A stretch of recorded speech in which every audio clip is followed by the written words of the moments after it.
বহু লোকে মোক প্ৰশ্ন কৰে, বন্ধুত্বৰ অৰ্থ কি? প্ৰেমৰ অৰ্থ কি?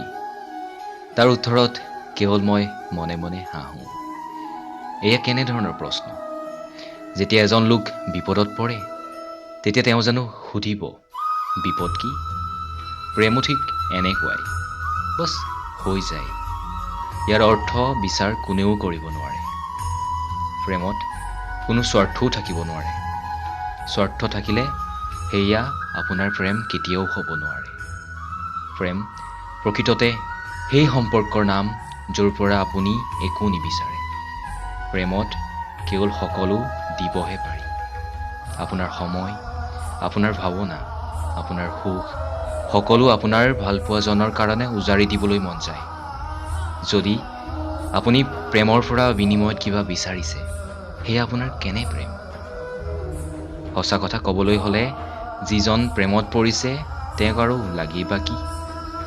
গতিকে আপোনাৰ বুকুত হাত থৈ স্বতঃস্ফূৰ্ত প্ৰেম অনুভৱ কৰক আৰু মোৰ লগত একেলগে কওক, ৰাধে ৰাধে।